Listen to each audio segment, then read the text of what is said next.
Welcome to రాజనీతి. ప్రశాంత్ కిషోర్ చంద్రబాబు నాయుడు గారిని కలవటం రాజకీయ వర్గాల్లో సంచలనం రేకెత్తించింది. వైసీపీ టీడీపీ శ్రేణులు రెండూ కూడా దిగ్భ్రమకు గురయ్యాయి. అసలు ప్రశాంత్ కిషోర్కు జగన్కు ఎక్కడ చెడింది, బయటకు వెళ్లాల్సినంత గొడవ ఏం జరిగిందనే విషయాల్లోకి వెళ్తే 2019 ఎన్నికల్లో గెలిచిన తర్వాత ఇద్దరి మధ్య విభేదాలు మొదలయ్యాయి. జగన్మోహన్ రెడ్డి పరిపాలన తీరు మీద ప్రశాంత్ కిషోర్ అభ్యంతరాలు వ్యక్తం చేశాడు.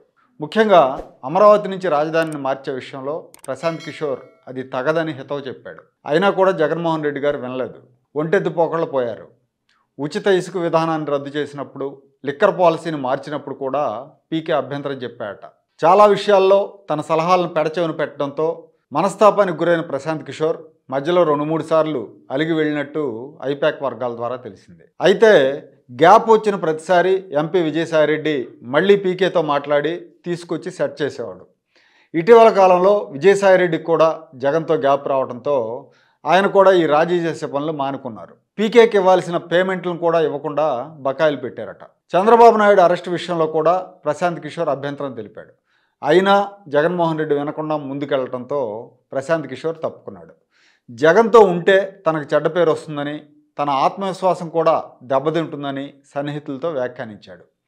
జగన్మోహన్ రెడ్డి దెబ్బకు ఆంధ్ర సర్వనాశనం అయిందని, ఆంధ్రాకున్న ఆదాయ మార్గాలన్నీ మూసుకుపోయాయని, అప్పులతో రాష్ట్రం నడుస్తుందని చెప్పారు.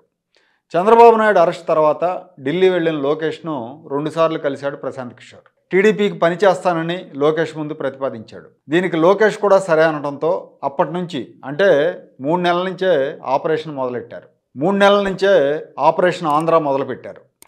పార్టీ ముఖ్యులతో జూమ్ కాల్స్లో, టెలికాన్ఫరెన్స్లో పాల్గొనడం మొదలుపెట్టాడు. తన టీంతో మొత్తం 175 నియోజకవర్గాల్లో వాస్తవ పరిస్థితి మీద రిపోర్ట్స్ తెప్పించారు. 4000 సోషల్ మీడియా అకౌంట్లు ప్రారంభించారు. ఆ అకౌంట్లన్నీ కూడా పనిచేయటం మొదలుపెట్టాయి. పీకే టీం సర్వే ప్రకారం టీడీపీ జనసేన కూటమి 160 స్థానాల్లో గెలవబోతోంది.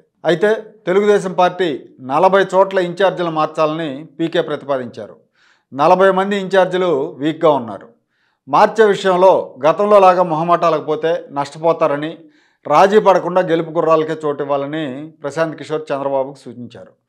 రాబోయే రోజుల్లో తెలుగుదేశం పార్టీలో పీకే మార్పులు చాలా రాబోతున్నాయి.